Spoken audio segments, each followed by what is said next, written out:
హరే కృష్ణ. మాఘపురాణము 27వ అధ్యాయము. వృక్షక అనే బ్రాహ్మణ కన్య వృత్తాంతము. పూర్వము భృగుమహాముని వంశమునందు వృక్షక అనే కన్య జీవించి దినదినాభివృద్ధి పొందుచుండెను. ఆమె దురదృష్టవంతురాలు కాబోలు. పెండ్లి అయిన వెంటనే పెండ్లి కుమారుడు చనిపోయెను. వృక్షక తన దురదృష్టమునకు దుఃఖించి విరక్తి భావంతో ఇల్లు విడిచి గంగానదీ తీరమునకు పోయి ఆశ్రమమును నిర్మించుకొని శ్రీమన్నారాయణుని గూర్చి తపస్సును ప్రారంభించును. ఆ విధంగా చాలా సంవత్సరాలు ఆచరించుట వలన అనేక మాఘమాస స్నాన ఫలములు దక్కెను. ఆమె మనోవాంఛ సిద్ధించే సమయం దగ్గర పడింది. ఒకనాడు ఆమె తపస్సు చేయుచుండగా ప్రాణములు విడిచెను. ఆ రోజు వైకుంఠ ఏకాదశి ఒకటి వలన వైకుంఠమునకు వెళ్ళెను.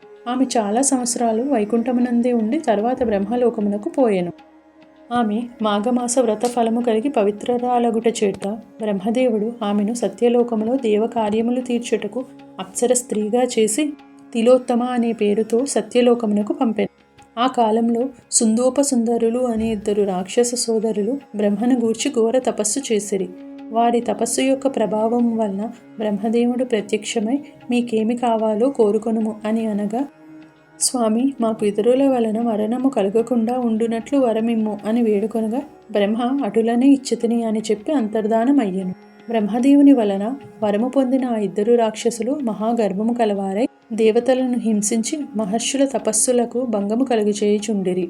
యజ్ఞ యాగాది క్రతువులలో మాంసం రక్తం పడవేసి ప్రజలను నానా బీభత్సములు చేయుచుండిరి. దేవలోకంపై దండెత్తి దేవతలందరినీ తరిమివేసిరి. ఇంద్రుడు మొదలగు దేవతలందరూ సత్యలోకమునకు వెళ్ళి బ్రహ్మను వేడుకొనగా, మహానుభావ, సుందోపసుందరులు అనే రాక్షసులకు మీరిచ్చిన వరము వలన గర్వము కలవారై తపస్సాలులను బాధించుచు దేవలోకమునకు వచ్చి మమ్మందరినీ తరిమివేశారు గాన వారి మరణమునకు ఏదైనా ఉపాయం ఆలోచించమని దేవేంద్రుడు ప్రార్థించెను. బ్రహ్మ దీర్ఘముగా ఆలోచించి తిలోత్తమని పిలిచి, అమ్మాయి, సుందోపసుందులు అనే రాక్షసులకు ఎవరి వలన మరణం కలగదు అనే వరాన్ని ఇచ్చియున్నాను. వారు వరగర్వంతో చాలా అల్లకల్లోలం చేయుచున్నారు. కాన నీవు పోయి నీ చాకచక్యంతో వారికి మరణం కలుగునట్లుగా ప్రవర్తించుము అని చెప్పెను. తిలోత్తమ బ్రహ్మదేవునికి నమస్కరించి సుందోపసందులు ఉన్న అరణ్యమున ప్రవేశించెను. ఆమె చేత వీణ పట్టుకొని మధురమైన పాటలు పాడుచు ఆ రాక్షస సోదరులు ఉన్న నివాసమున ఆ సమీపంలోనే తిరుగుచుండెను. వీణానాదమును ఆమె మధుర గానమును విని సుందోపసుందులు తిలోత్తమను సమీపించిరి. ఆమె ఎటుపోయినను ఎటు తిరిగినను ఆమెనే అనుసరిస్తూ ప్రేక్షకుల వలె వెంటాడుచుండిరి. ఆమెను నన్ను వరింపుము అని తిలోత్తమను ఎవరికి వారు బ్రతిమలాడసాగిరి. ఓ రాక్షస సోదరులారా, మిమ్మల్ని పెండ్లాడుట నాకు ఇష్టమే. మీరిద్దరూ నాకు సమానులే. నేను మీ ఇద్దరి ఎడల ప్రేమతో ఉన్నాను. కానీ ఇద్దరినీ వివాహమాడుట సాధ్యము కానిది. కాన నా కోరిక ఒకటున్నది. అదేమనగా, మీ ఇద్దరిలో ఎవరు బలవంతులో వారిని నేను ప్రేమించగలను అని తిలోత్తమ చెప్పెను. తిలోత్తమ పలుకులు వారిని ఆలోచింపచేశాయి. నీకంట నేనే బలవంతుణ్ణి అని సుందుడు అంటే, లేదు, నేనే బలవంతుణ్ణి అని ఉపసుందుడు అన్నాడు. ఇద్దరికీ వాగ్వాదం పెరిగి పౌరుషం వచ్చింది. మన ఇద్దరిలో ఎవరు గొప్పో తేల్చుకుందాం అంటూ ఘోర యుద్ధానికి తలపడ్డారు. గదాయుద్ధము, మల్లయుద్ధము చేశారు. పలు రకాల ఆయుధాలతో పోరాడుకున్నారు. చివరిగా కత్తి యుద్ధం చేస్తూ ఒకరి కత్తి మరొకరి కంఠానికి ఖండించడంతో ఇద్దరూ చనిపోయారు.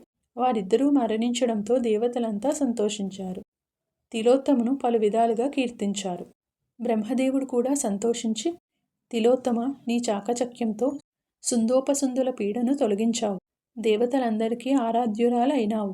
ఇదంతా నీవు చేసిన మాఘమాస వ్రత ఫలితమే.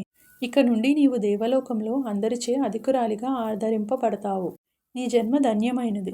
వెళ్ళు, దేవలోకంలో సుఖించుము అంటూ ఆమెను దేవలోకానికి పంపాడు. ఇంతటితో మాఘపురాణము 27వ అధ్యాయము సమాప్తము. రేపు 28వ అధ్యాయం గురించి తెలుసుకుందాం. ఈ వీడియో మీకు నచ్చినట్లయితే ఒక లైక్ చేయండి. మీరు చేసిన ఒక లైక్ వల్ల ఈ వీడియో మరికొంతమందికి రీచ్ అవుతుంది. అలాగే ఈ వీడియో మీ ఫ్రెండ్స్ అండ్ ఫ్యామిలీకి షేర్ చేసి నా ఛానల్ని సబ్స్క్రైబ్ చేసుకోండి. Thank you for watching.